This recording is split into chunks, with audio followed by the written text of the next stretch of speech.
Kamu perhatiin Tante Nadia ya. Mukanya tegang banget. Aku tahu apa yang kamu lakukan. Mama Nadia tuh kayak agak panik gitu loh. Tante Nadia itu sangat aneh sih, Sif. Sedihnya dia melebihi dari apapun.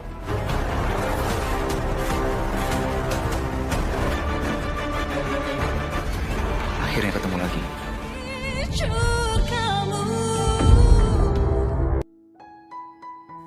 Nadia semakin tegang karena mendapatkan teror dari seorang saksi mata di hari kejadian penukaran bayi, membuat pasangan David dan Siva mulai mencurigai ketegangan Nadia ada hubungannya dengan bayi mereka. Akankah ini berarti mereka akan segera mengetahui baby ayah adalah baby Ica? Pak, lihat Dafri sama Syifa nggak? Muka kamu kok tegang begitu nyari mereka?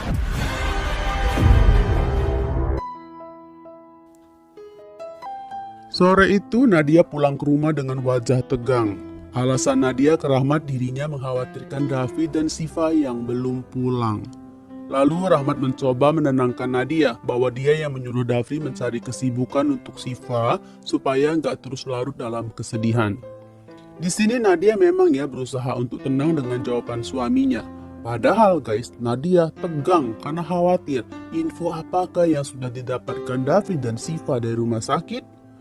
Nah, karena terlalu nggak tenang dengan ketakutannya, Nadia permisi untuk sholat, meninggalkan Rahmat yang dengan polos merasa bersyukur, mengira istrinya sudah kembali seperti Nadia yang dia kenal sewaktu baru menikah.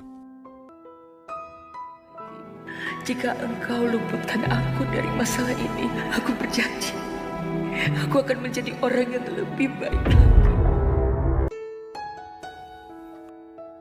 Seusai sholat, Nadia menyempatkan waktu untuk berdoa. Jadi di sini kita bisa tahu isi hatinya. Ya, Nadia ketakutan akan ketahuan atas perbuatannya guys. Dan juga Nadia bersyukur dirinya nggak jahat lagi, nggak ada rasa benci atau dendam lagi di hatinya.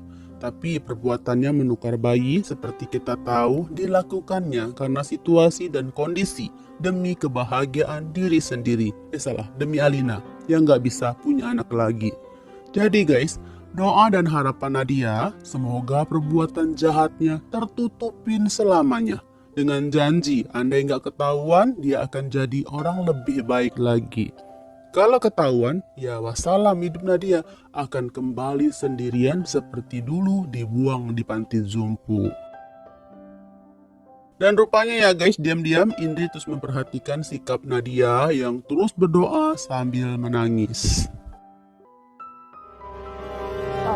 Assalamualaikum, Pak. Waalaikumsalam. Dafri, Syifa, ada apa ini?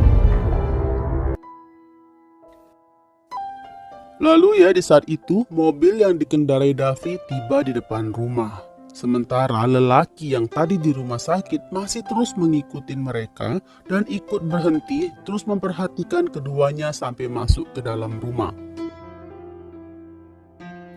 Di dalam rumah, Rahmat yang merasa heran karena anak dan menantunya masuk ke rumah dengan muka yang kelihatan tegang. Lalu ya pasangan ini malah mengajak Rahmat untuk bicara secara serius. Pak, ada sesuatu yang harus kita sampaikan sama Papa. Ada apa? Di ruang sholat, Nadia kembali tegang saat mendengar David dan Siva sudah pulang. Bahkan langsung mengajak Rahmat bicara. Sebenarnya ya, Nadia mau mencuri dengar pembicaraan mereka guys. Tapi kan ada Indri yang memang dari tadi berdiri di depan ruang sholat. Dan Indri langsung mengajak Nadia untuk menemaninya beli takjil buka puasa. Tapi ya Nadia terus gak bisa menyembunyikan ketegangannya. Ya gimana Indri gak semakin heran. Tapi Indri berpura-pura tenang dan gak tahu kalau dia tahu Nadia sedang sangat tegang. Ini ibu yang sama-sama yang di rumah sakit waktu itu. Akhirnya ketemu lagi. Kayaknya bakal seru. Harus gue manfaatin.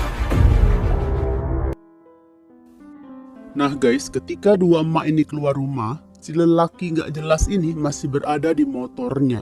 Dan begitu melihat Nadia, langsunglah dia flashback. Jadi ya, ternyata lelaki ini bukan wujud baru Arman, tapi orang yang mencoba mencari keuntungan atau mungkin memanfaatkan situasi. Karena rupanya dia adalah saksi kunci di hari kejadian penukaran bayi. Jadi ceritanya saat itu orang ini mau bersih-bersih lantai, dan saat itu Nadia menyamar jadi suster. Karena merasa nggak kenal wajah Nadia, jadinya lelaki ini terus memperhatikan gerak-gerik Nadia. Bahkan dia terlihat seperti merekam pakai HP-nya guys. Nah, bisa dibilang ya, lelaki ini orang jahat. Karena dia nggak langsung lapor ke pihak rumah sakit, malah berada di sini sekarang. Ketika Nadia dan Indri melewatinya, lelaki ini mencoba mengambil foto Nadia dari belakang. Tapi karena Nadia berbalik badan, lelaki ini langsung berpura-pura menelpon. Gak mungkin Syifa mimpi soal Ica terus-terusan kalau memang Ica beneran udah meninggal. Aku percaya sama Syifa, Pak. Di ruang tamu, David dan Syifa masih sedang bicara dengan Papa Rahmat. Keduanya menceritakan apa yang mereka pikirkan dan lakukan hari itu. Di mana keduanya meyakinin bahwa bayi mereka enggak meninggal. Bahkan ada kemungkinan bayi mereka ditukar. Dan dengan penuh keyakinan, Syifa menghubungkan pemikiran itu dengan mimpi-mimpi yang sering dia alamin setiap hari. Jadi karena itu mereka ke rumah sakit untuk mencari bukti bahwa keyakinan mereka benar.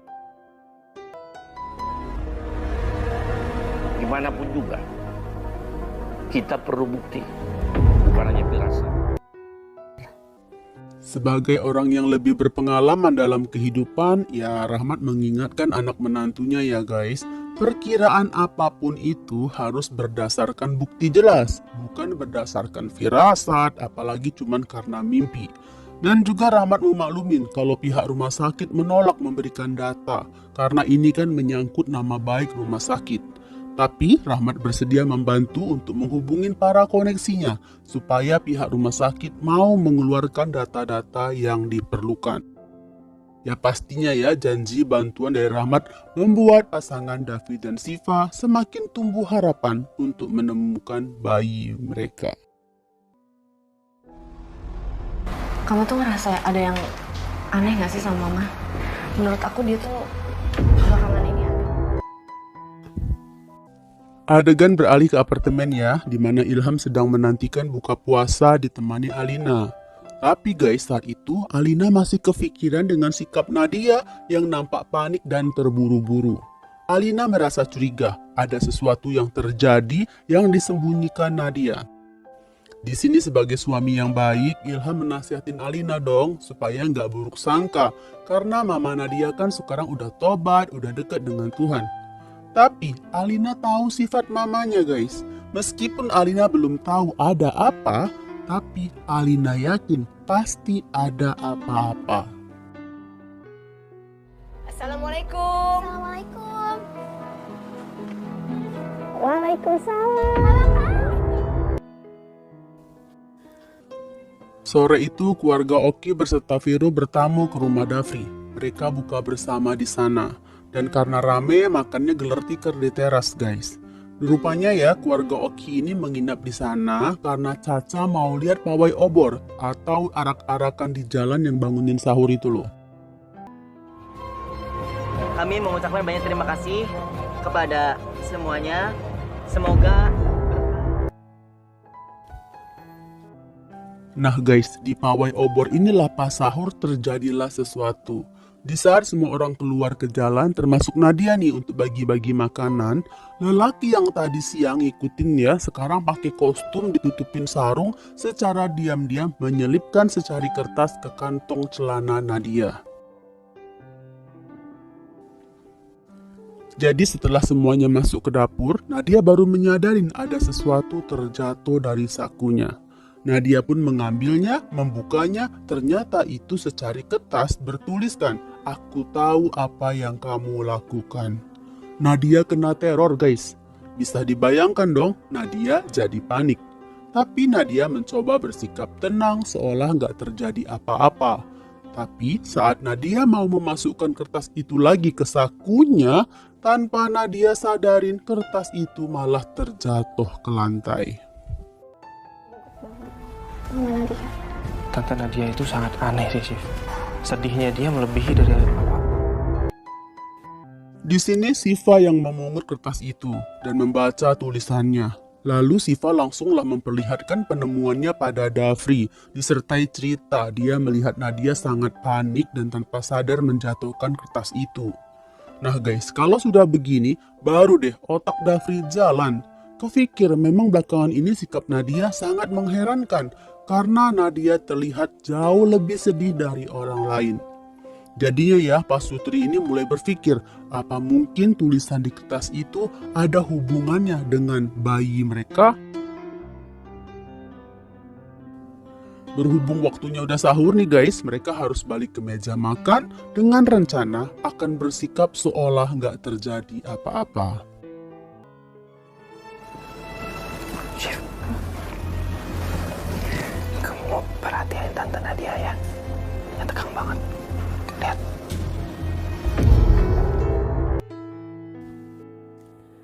Tapi di meja makan, Pak Sutri ini jadinya ya terus memperhatikan gerak-gerik Nadia.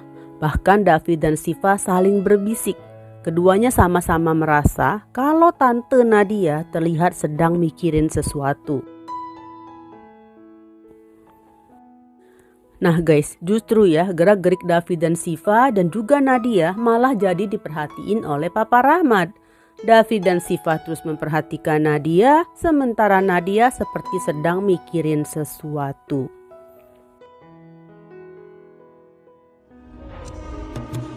Siapa yang menaruh kertas itu di celana aku? Apa itu ada hubungannya dengan bayi Syifa? Dan memang ya guys, raga Nadia sih memang di meja makan. Tapi pikirannya kembali ke hari kejadian. Seingatnya nggak ada siapapun di situ.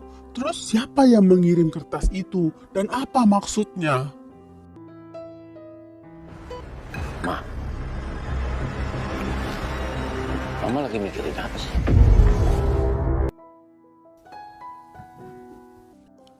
Jadi saking penasarannya, Rahmat pun bertanyalah ke istrinya yang terus kelihatan tegang dan seperti sedang memikirkan sesuatu. Dan semua yang di meja makan pun jadi kepo mau tahu jawaban Nadia. Sayangnya sebelum Nadia menjawab, keluar tulisan ini guys. Bersambung.